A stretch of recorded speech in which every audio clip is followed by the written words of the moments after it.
I retired at 62 and bought a fishing cabin on the shore of Georgian Bay, the kind of place I'd been driving past for 30 years on the way to somewhere else. No neighbors close enough to hear. No HOA letters about the length of my grass. Just white pines and granite and water so cold in the morning it made your teeth ache just looking at it. Then my son called on a Tuesday evening and said, in that careful voice he uses when he's been coached on what to say, "Dad, Diane thinks her parents should come stay at the cabin while their place in Mississauga gets sorted out." I didn't say yes. I didn't say no. I said, "Let me think about it." What I was actually thinking was that I'd seen this coming for 2 years, and I was already more prepared than any of them knew. The closing had been in March, at a notary's office on Dunlop Street in Barrie. A woman named Margaret, precise handwriting, no small talk, slid the papers across the desk and waited while I read every page. 34 years working as a structural engineer for the same firm in Toronto, 2 hours on the GO train every day for most of that time, lunches eaten at my drafting table while the younger engineers went to the pub on Front Street. My wife Carol had died 4 years earlier. Ovarian cancer, 14 months from diagnosis to the end. After that, the condo in Etobicoke felt like a waiting room. The cabin was supposed to be the thing I'd been waiting for. The drive up Highway 400 and then along the smaller roads felt like shedding weight with every kilometer. The last stretch was gravel, hemlock branches scraping the roof of my truck, and then the bay opened up through the trees, and I had to stop and just sit there for a moment with the window down. A loon was calling somewhere to the left. An actual loon. I hadn't heard one in years. My son Neil called that first evening. He's 34, works in finance in Mississauga, married Diane 3 years ago at a small ceremony in Niagara-on-the-Lake. I like Neil. I have always liked Neil. He is a decent, earnest man who works hard and tries to make everyone happy, which is both his greatest quality and the thing that worries me most about him. "You did it, Dad," he said. "You actually did it." "Sitting on the dock right now," I said, "can hear the loons. Mom would have loved it. That one landed the way the right things always do." I took a breath. She would have. She'd have complained about the outhouse situation until I fixed it. But she would have loved it. We talked for 20 minutes. He told me Diane's parents had moved in with them temporarily while their place was being renovated. Just a few weeks, he said. Her father had a contractor coming in to redo the kitchen and the master bath. "Must be crowded," I said. "It's fine," he said, in the way people say it when it isn't. Diane called 3 days later. I was on the dock with coffee, watching a great blue heron work, the shallows near the point. I almost didn't answer. "Arthur." She has a way of saying my name like it's the beginning of a legal argument. "I need to talk to you about something."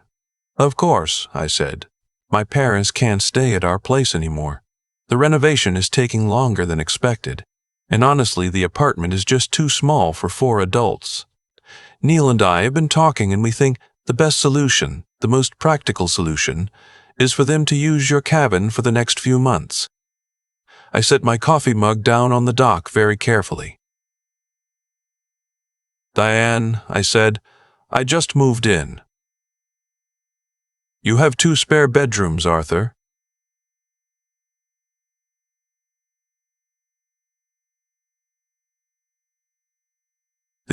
My mother has a bad hip, and my father has been under a lot of stress.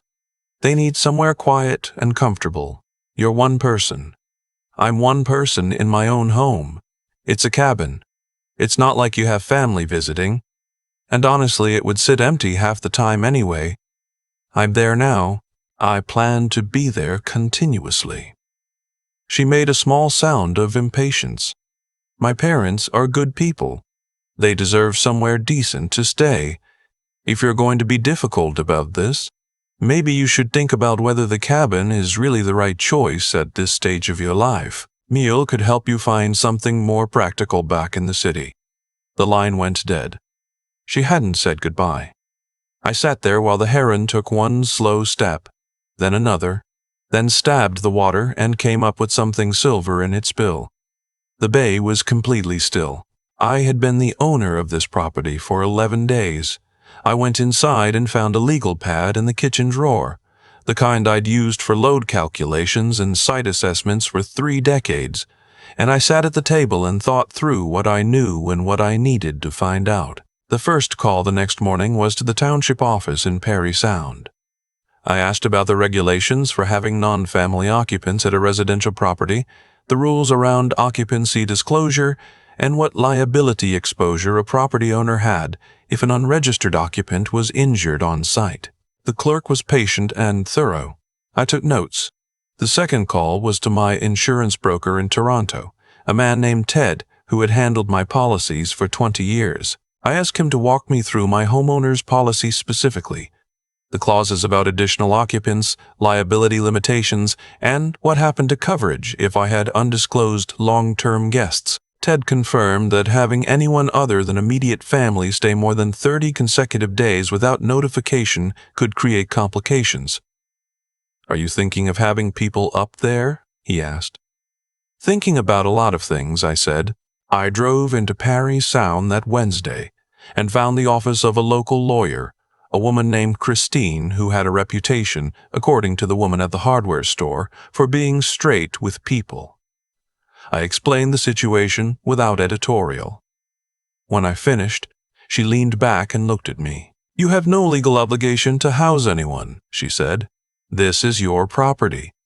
If someone arrives and refuses to leave after you've asked them to, that's trespassing. You can call the OPP."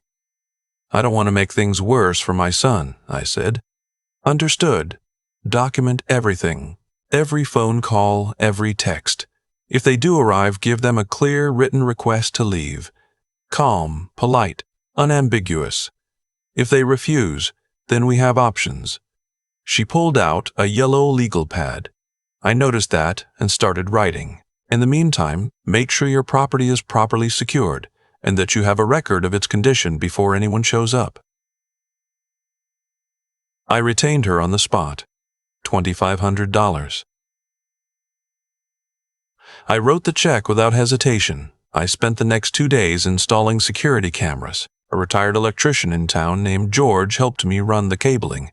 One camera at the driveway entrance, hidden in the fork of a cedar. One under the soffit above the front door. One covering the dock and the boathouse. George asked if I was worried about break-ins. "Something like that," I said. "The cameras fed to an app on my phone. Motion alerts, timestamps, night vision." The engineer part of my brain felt the satisfaction of overlapping fields of view, clean sight lines, nothing left to chance. I also drove to Barrie and spent an afternoon with a private investigator named Susan, referred by Christine. I gave her the names. Diane's parents. Her father's name was Ted, her mother Patricia, last name Faulkner. I told her what I knew, which wasn't much, and what I suspected, which was more. "Give me a week," she said. The week passed quietly. I repaired the dock, replaced 2 boards in the boathouse, learned the names of the birds that visited the feeder I'd hung off the kitchen porch. A rose-breasted grosbeak that came every morning at 7:15. Reliable as a clock, Susan's report came by encrypted email on a Friday afternoon. I read it twice before I called her. Ted Faulkner had filed for creditor protection under the Bankruptcy and Insolvency Act 14 months ago. A failed franchise. A chain sandwich restaurant in Oakville that had gone under when the lease renewal came in 40% higher than the original. He had a judgment against him for approximately $62,000, the remainder of a personal guarantee he'd signed for equipment financing. The Mississauga condo, Susan noted, was not under renovation. It was listed as collateral in a refinancing agreement that had been flagged for review by the lender. In plain language, they were on the edge of losing it. "There's more," Susan said. "Your son's joint accounts show a series of transfers over the past 10 months to an account registered to Patricia Faulkner. I'm looking at approximately $52,000. I was quiet for a moment. "That's Neil's money?" "It appears so.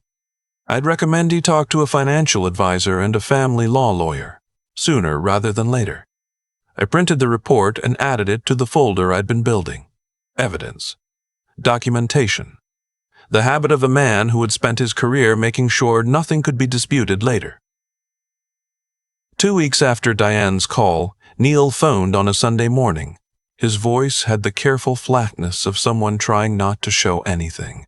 "Dad, can I come up this weekend? Just me." "Of course," I said. "I'll have the dock ready." He arrived Saturday in the early afternoon, thinner than I remembered from Christmas, the skin around his eyes tight in a way I recognized. I'd seen that look on men who were working too hard and sleeping too little. I'd seen it in the mirror in the last years before Carol got sick. We didn't talk about anything important that first evening. I made beef stew, Carol's recipe, the one with Guinness and root vegetables, and we ate on the porch watching the light fail over the bay. He talked about work. I talked about the loons. We went to bed early. Sunday morning, after coffee, sitting on the dock, he said it. "She wants me to convince you. That's why she let me come alone. She thinks you'll listen to me." "What do you want, Neil?" He looked at the water for a long time. "I want to understand what's actually going on. Because something doesn't feel right and I don't know what it is." I went inside and got the folder. I didn't say anything while he read. I watched a merganser work its way along the shore. I listened to the pines.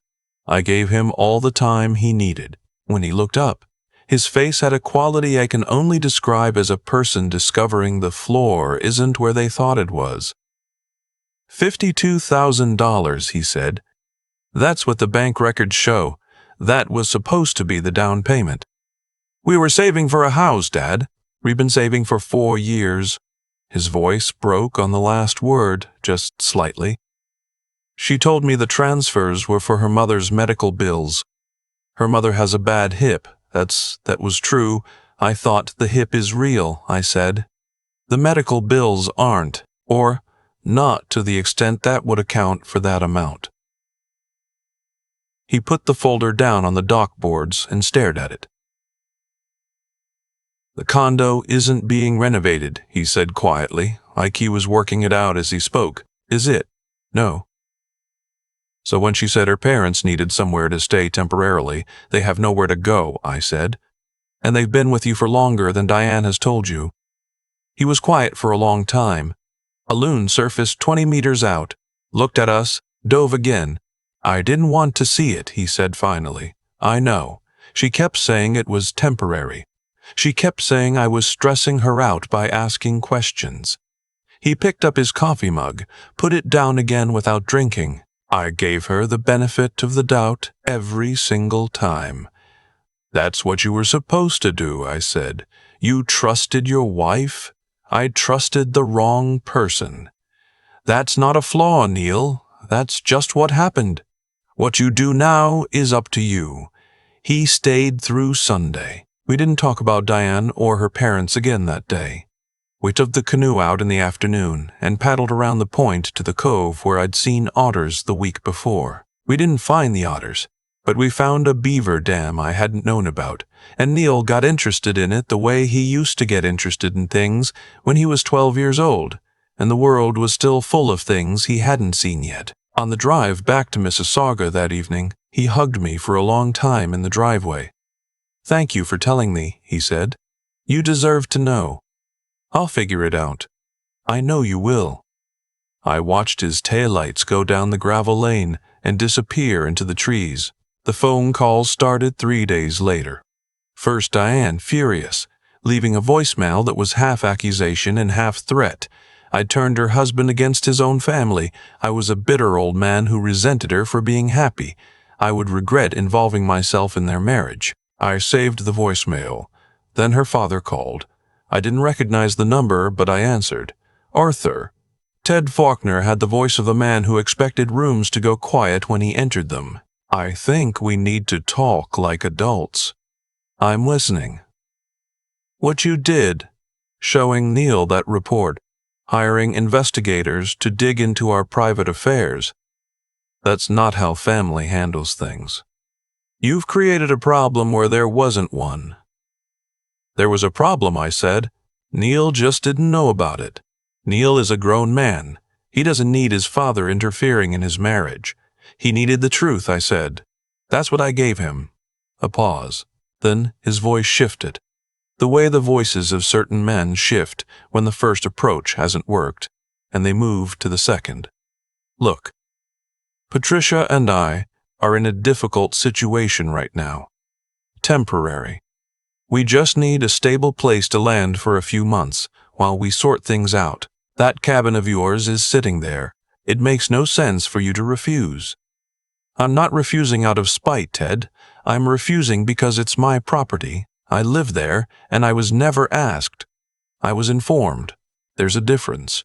Informed is just a more efficient version of asking. It isn't, I said. Goodbye. I called Christine that afternoon and told her about the call. She noted it in the file. 2 weeks later, a letter arrived from Service Ontario. Someone had submitted a complaint alleging I was operating the property in violation of short-term rental regulations, specifically that I was renting the cabin without the required municipal license. The complaint was anonymous. I called Christine. Common tactic, she said. File a regulatory complaint.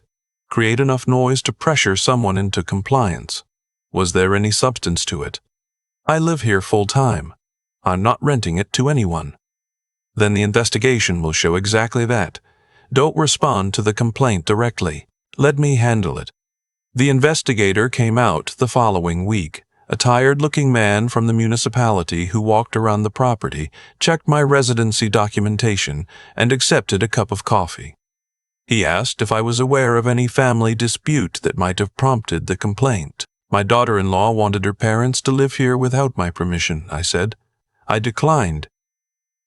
She threatened consequences. He wrote something down. That's consistent with the nature of the complaint. These things usually go nowhere. He looked around the kitchen. Tools hung neatly in the garage. Books organized on the shelves. Nothing out of place. Nice property. Thank you, I said.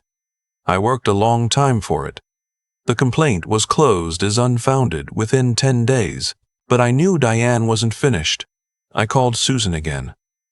The second report came 3 weeks later. Diane had resigned from her position at a marketing firm in Toronto 8 months ago. She had not told Neil. She had been drawing from their joint accounts steadily since then, not in large amounts, but consistently.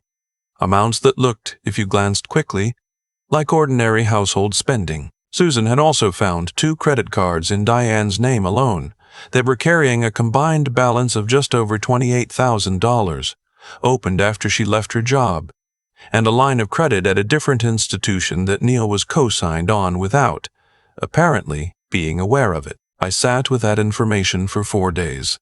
The weight of it was significant. I knew what it would do to my son to read it. I also knew what it would do to him not to. I emailed him the report on a Thursday morning. Subject line, something you need to see. He called 6 hours later. She admitted it, he said. His voice was hollow in a specific way. The way a room sounds after furniture has been removed from it. All of it. The job, the money. She said she was protecting me from stress. I'm sorry, Neil. She asked me to convince you to let her parents use the cabin. Said if you would just do that, everything would be easier.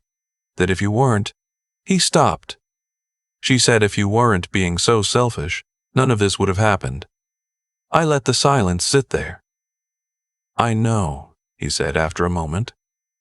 I know. What are you going to do? A long pause. I asked her to leave. She's at a hotel right now. I have an appointment with a family law lawyer in Mississauga on Monday morning. Another pause.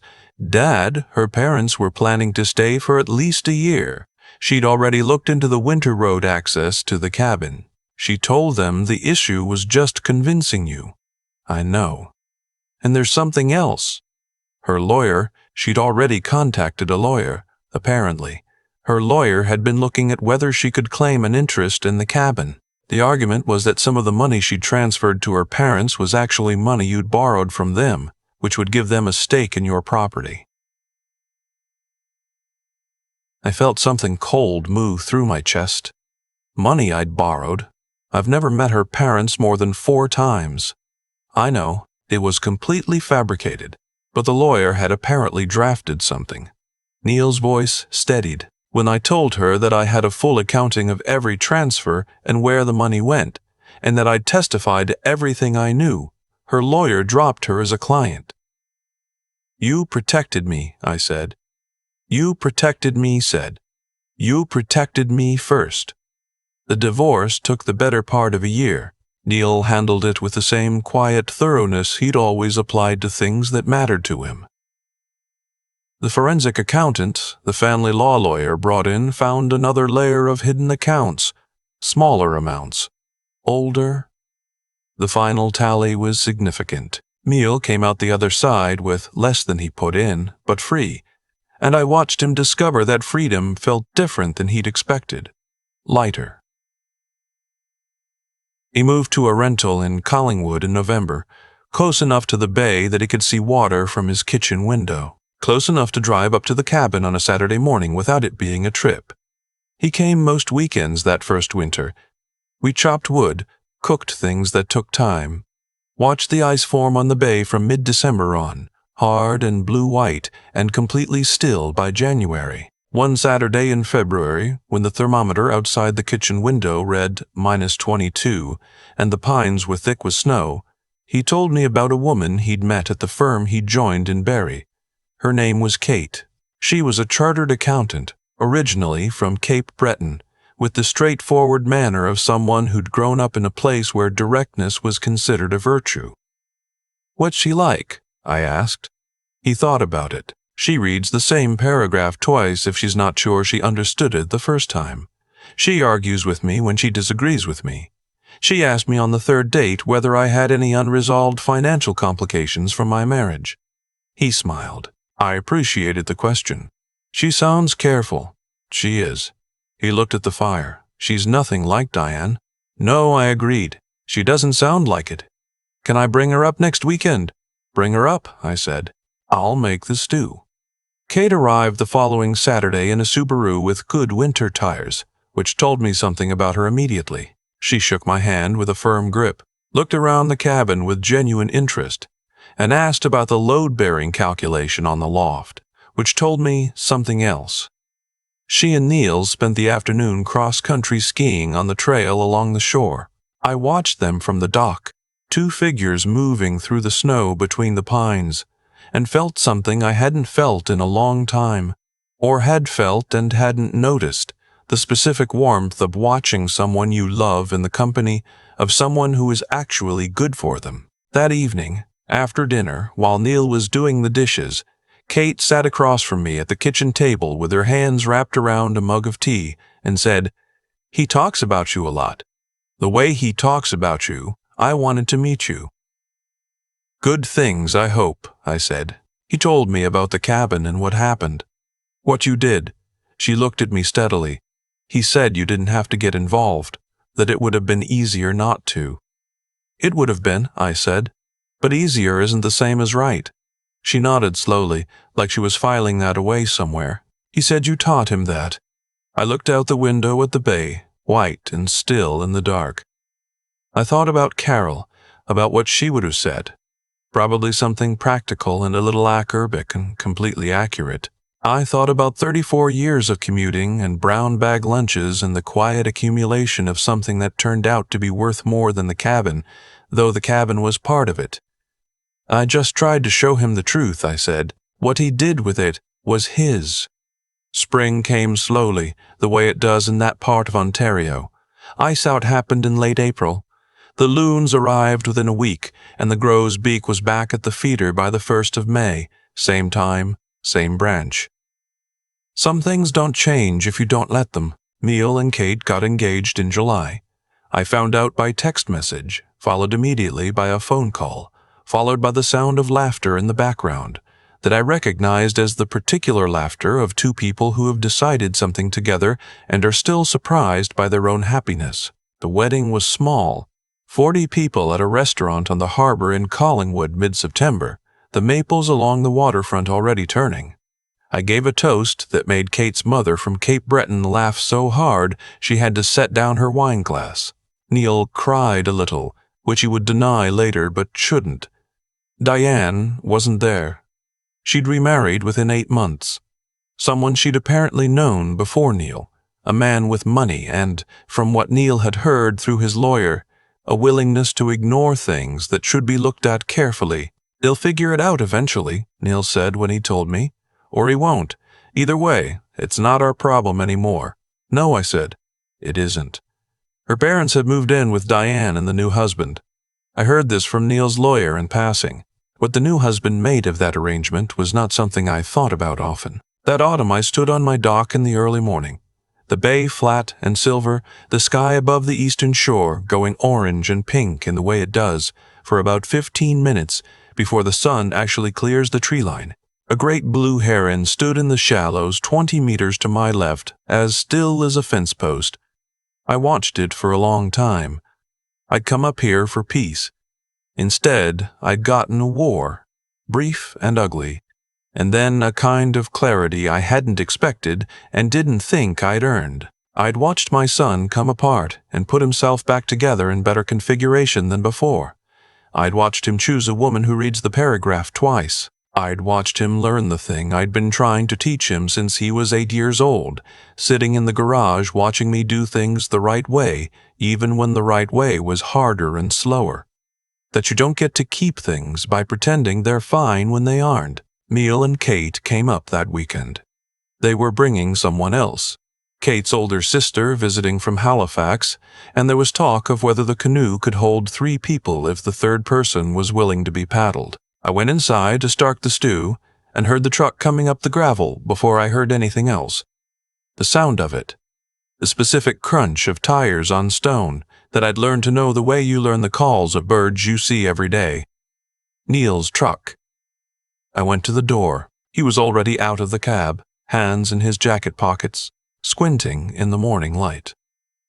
"You started the stew," he said. It wasn't a question. He could smell it from the driveway. "Get in here," I said. "It needs 2 hours." He came up the porch steps and put his hand briefly on my shoulder as he passed. Not a hug, just a touch, a thing men do when they mean more than they know how to say out loud. I went back to the stove. Outside, Kate was helping her sister out of the back seat, already talking, already laughing about something. The grosbeak landed on the feeder post and looked in through the window at me with the flat, judging stare that birds save for humans who haven't put out enough seed. I put out enough seed. Then I went back to the stove and listened to my son's voice come through from the porch, and felt the particular kind of peace you only find after you've actually fought for something worth keeping. There's something I've been turning over since all of this settled, and it has to do with a word I used to dismiss as too soft for engineering work: integrity. Not the word on a plaque in a lobby. The actual thing. The daily unglamorous decision to do what's right, even when doing nothing, would be so much easier and so much quieter. I think about what would have happened if I'd said yes. If I'd let Diane's parents move into the cabin because it felt easier than the fight. The truth about the $52,000 would have stayed buried. Neil would have gone on believing the renovation story, the medical bills story, all the layered stories that were being maintained specifically so he wouldn't ask the right questions. The lies only held because no one had bothered to look carefully. I looked carefully. That's the whole of it. What I did wasn't complicated. I hired a lawyer. I hired an investigator.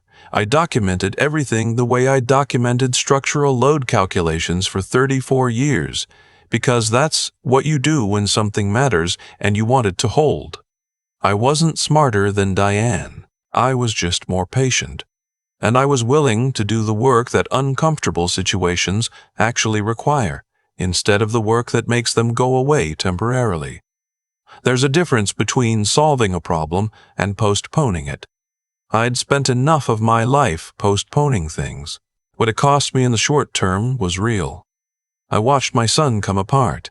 I sat across from him on that dock and handed him a folder of information that I knew would change everything he believed about his marriage. And I did it anyway because I knew that the kindest thing a father can do for his child is tell him the truth, even when the truth is the hardest possible news. That took something out of me. I won't pretend it didn't, but the alternative, staying quiet, keeping the peace, protecting myself from the discomfort of being involved, that would have cost Neil something far larger and far longer lasting. I think about the people who don't do what I did, not out of cowardice necessarily, but out of a genuine belief that staying out of it is the respectful choice. And sometimes it is. But there's a version of staying out of it that's really just refusing to pay the price of caring. I wasn't willing to refuse that. Neil figured the rest out himself. That's the part I'm proudest of, actually. I gave him the information and he did the hard thing with it. Confronted his wife, consulted the lawyer, made a decision that upended his entire life, and then rebuilt it on ground that was actually solid. That takes a particular kind of strength. The kind that doesn't announce itself. That just keeps showing up and doing the next right thing even when you're exhausted and you've lost more than you expected to lose. Kate asked me, that first winter weekend, whether I thought things had worked out the way they were supposed to. I thought about it for a minute before I answered. I don't believe in things working out the way they're supposed to. I believe in people doing the right thing and then living with whatever follows from that. Sometimes what follows is hard. Sometimes, if you're fortunate and you've been careful and the people you love are strong enough, what follows is this: your son on your dock, smelling the stew from the driveway, putting his hand on your shoulder as he passes. That's not fate. That's what happens when nobody flinches.